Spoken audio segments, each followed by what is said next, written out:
Parents didn't invite E to their housewarming party, even though their new house belongs to me. I came uninvited and heard, well, what's done is done. You bought it, but it's ours now. So I gave them a little surprise. My name is Madison and I came into this world as an afterthought, born to parents who were already in their 40s and had a 10-year-old daughter they considered more than enough. We didn't plan for you, my mother would often say, not maliciously but matter-of-factly, as if stating the weather. If it wasn't for your grandparents' insistence, she'd trail off, leaving the rest unsaid, but the message was clear. I was here because my maternal grandparents had convinced my reluctant parents to have another child. They were overjoyed at the prospect of a second granddaughter, while my parents viewed me as an obligation they hadn't asked for. My sister Sarah was already deep into her own world of teenage concerns when I arrived. She wasn't cruel or mean, she simply acted as if I didn't exist. While I played with my dolls in the corner of our shared living room, she'd be sprawled on the couch, talking on the phone about boys and college applications, completely oblivious to my presence. "Sarah, honey, don't forget your SAT prep books," Mom would say, carefully arranging them in her backpack. Meanwhile, I'd be sitting at the kitchen table, waiting for someone to notice I needed help with my homework. But help rarely came from my parents. Instead, they developed a routine that shaped my entire childhood. Every morning they'd drop me off at my grandparents' house. "You wanted her?" my father would say to my grandfather, keys jingling in his hand as he prepared to leave for work. "She's all yours." My grandparents' house became my real home.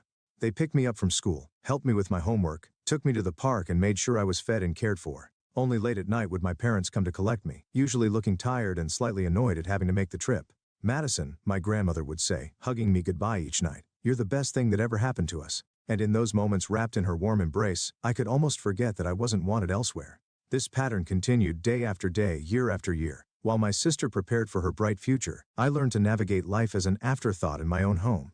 But my grandparents' love was constant, unwavering, and it was in their home that I learned what it meant to be truly valued. One day my grandfather would tell me as we worked on my math homework, "You'll understand that sometimes the best things in life aren't planned." He'd wink at me, and for a moment, the weight of being unwanted would lift from my small shoulders. With Sarah away at college, I thought things might change at home. Maybe my parents would finally see me, the daughter who remained. I couldn't have been more wrong. "Madison," my mother's voice reached me before I could even drop my backpack after school. "The house needs cleaning. Start with the bathrooms." What had once been Sarah's chores now became mine, along with a host of new responsibilities. The washing machine became my constant companion, and I learned all its quirks and settings by heart. The housework seemed endless. "You live here, you need to contribute," my father would say whenever I showed the slightest hesitation. "Your sister always did her part."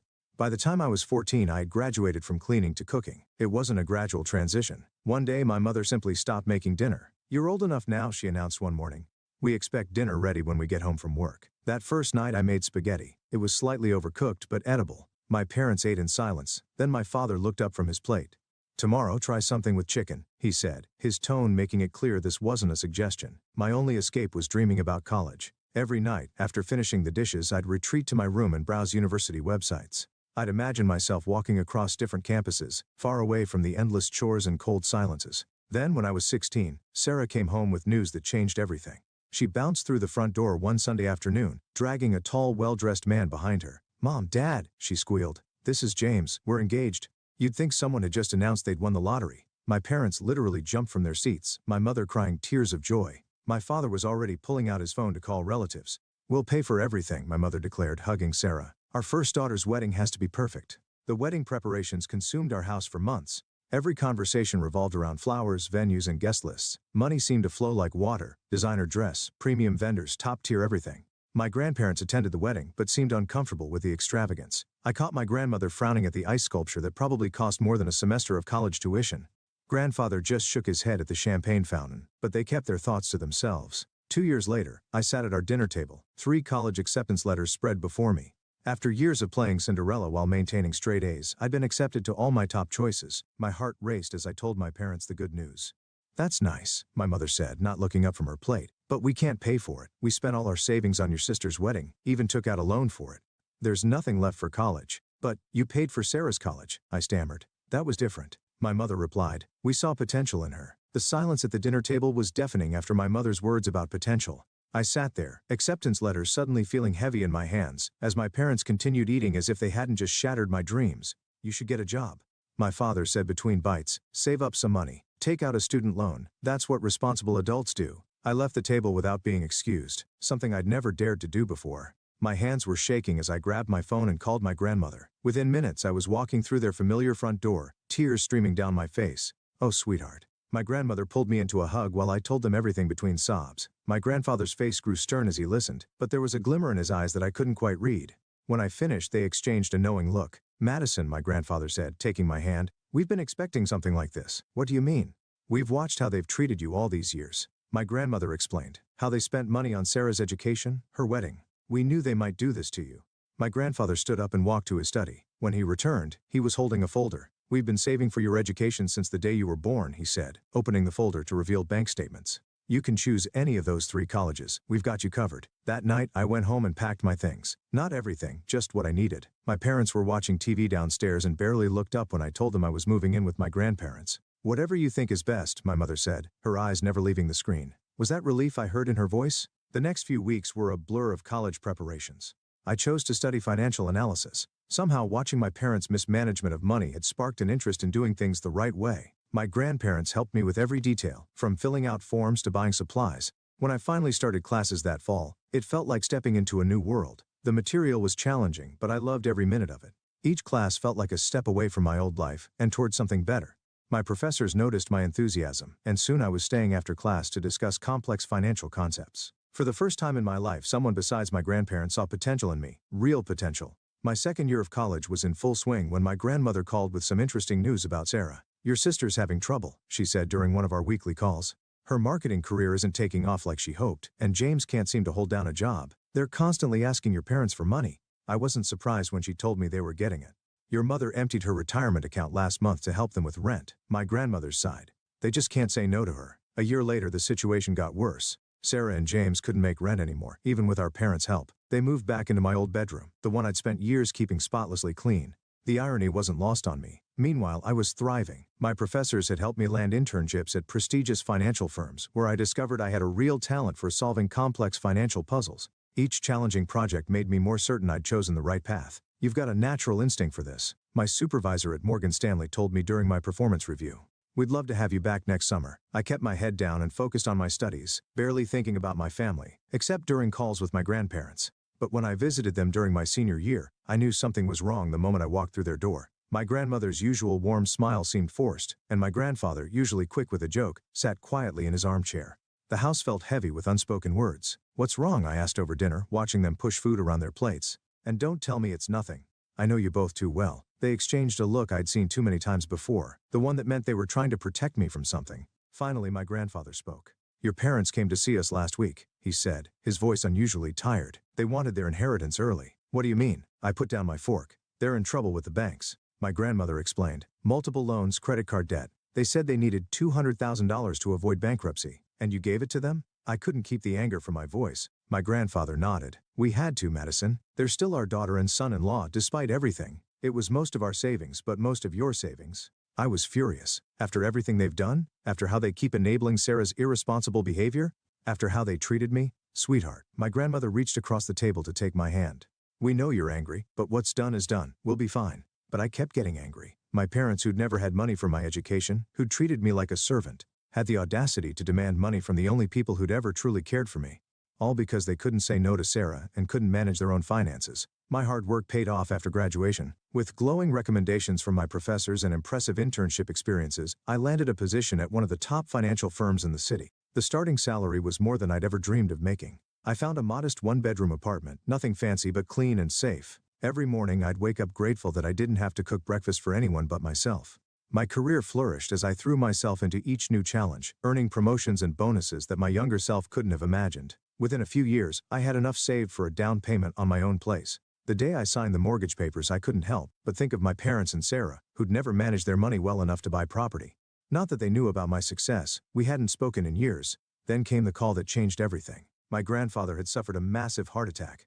By the time I reached the hospital, he was gone. My grandmother, who'd been by his side for over 50 years, seemed to lose her spark after that. Less than 2 months later, she followed him. I was arranging my grandmother's funeral when I heard a familiar voice behind me at the funeral home.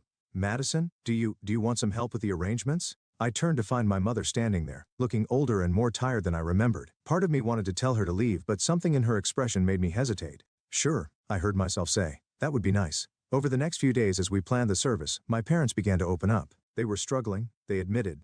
Retirement hadn't been kind to them financially. "We barely make ends meet," my father confessed one afternoon while we were picking out flowers. "And with Sarah's twins."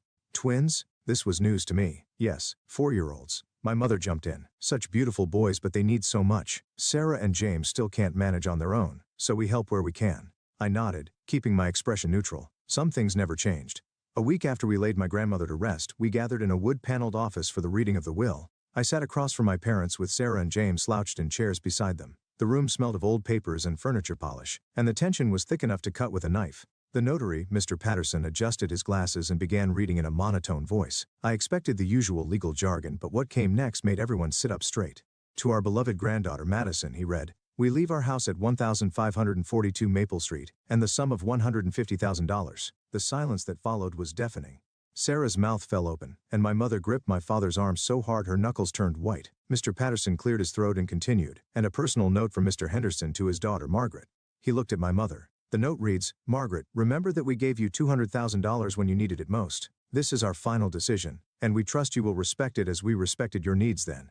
My mother's face flushed red, then pale. My father stared at the floor, while Sarah and James exchanged worried glances. After the notary finished and gathered his papers, my parents approached me in the parking lot. The confident demeanor they'd shown during the funeral arrangements was gone, replaced by something almost desperate. "Madison, honey," my mother began, her voice trembling. "You have to understand, we always thought we'd inherit the house. We were counting on it. We're struggling," my father added, running his hand through his gray hair. "The mortgage, Sarah's family's expenses, we could really use the house." I looked at them both, remembering all the years of neglect, the constant reminders that I wasn't wanted, the refusal to help with my education. "No," I said firmly.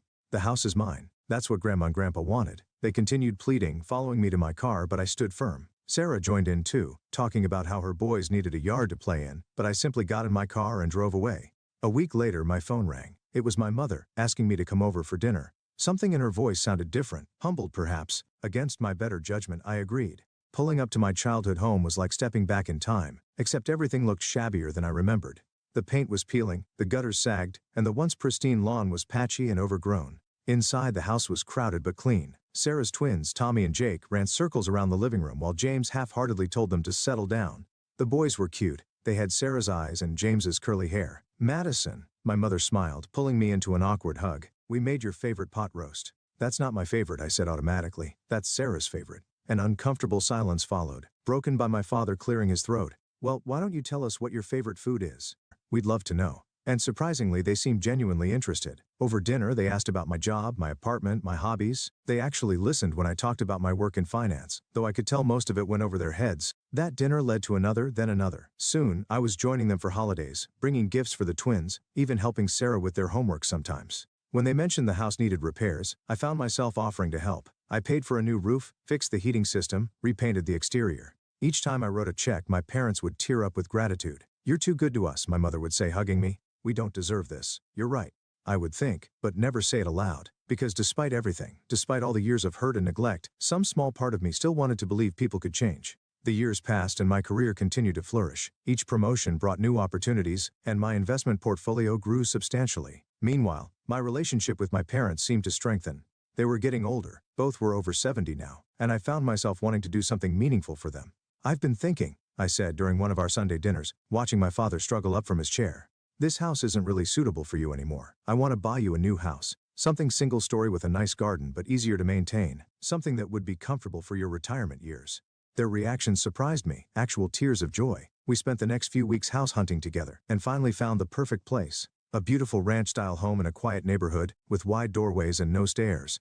After closing my checkbook, my parents couldn't stop talking about how excited they were. "We need to have a proper housewarming party," my father declared. "Let us arrange everything. It's the least we can do." "That would be lovely," I agreed, planning to present them with the deed during the celebration. "Just let me know when." Weeks passed. I was busy with work, but I kept expecting an invitation. When nothing came, I started asking about the date. "Oh, we're still planning," my mother would say. "You know how these things take time." "We want it to be perfect," my father would add. "We'll let you know soon." Something about their vague responses niggled at me. One evening, after another deflecting phone call from my mother, I found myself typing Sarah's name into Facebook. I hadn't looked at her profile in years. We weren't connected on any social media. There it was posted just hours ago. "So excited for Mom and Dad's housewarming party this Saturday. The new house is gorgeous. Can't wait to celebrate with everyone." The post had dozens of comments from relatives and friends, all confirming their attendance. Photos showed decorations being set up, caterers being booked. This wasn't a last-minute gathering. This had been planned for weeks. My hands shaking slightly, I called my mother. "Hi, Mom." I kept my voice casual. Just checking in about the housewarming party. Have you set a date yet? Oh honey, not yet, she replied smoothly. Probably in a couple of weeks. We're still working out the details. We want everyone to be able to come. Everyone except me, apparently. That Saturday I parked my car a block away from the house I bought. Music and laughter drifted through the evening air. Through the large front windows I could see dozens of people milling about, relatives I recognized, friends of my parents, Sarah's social circle. The front door was unlocked. Of course it was. They were expecting everyone except the person who actually owned the house. I slipped in quietly, following the sound of my father's voice to the living room. And after all these years of hard work, we finally did it. He was saying to a group of attentive listeners, bought our dream home. Don't forget about Sarah, my mother added proudly. She helped so much with the down payment. Such a wonderful daughter, always taking care of her parents, someone commented. Unlike some people, my mother said pointedly, you know, our younger daughter hasn't helped us at all. Probably too busy with her career to care about family. I stood in the doorway, heat rising to my face as I watched this performance. Sarah beamed beside them, her 7-year-old twins running between the guests in the house I bought. Actually, I said loudly, making everyone jump, I think you've got that backwards. The color drained from my parents' faces. Guests turned to stare at me, whispers rippling through the crowd. Madison, my father recovered first, his smile tight. What a surprise. I'm sure it is, I replied, stepping into the room, especially since you forgot to invite me to the housewarming party for the house I bought. Dead silence fell over the room. Sarah's husband suddenly became very interested in his shoes. Well, my mother's voice had an edge to it. What's done is done. You bought it, yes, but it's ours now. You can't expect eternal gratitude. That's right, my father added, gaining confidence. And frankly, you're not welcome here. This is a family gathering, and Sarah and her family will be living here too, my mother announced. They've already sold their house. It's all arranged. I couldn't help but laugh, a cold, harsh sound that made several guests step back. Reaching into my bag, I pulled out a folder. You seem to be confused about something, I said, opening the folder to reveal the deed and ownership papers. This house belongs to me. I never signed it over to you. I was planning to give it to you tonight at what I thought would be a proper housewarming party. My mother's face went from pale to ashen. My father started to sputter. And now, I turned to address the stunned guests. Now, I'd like everyone to leave.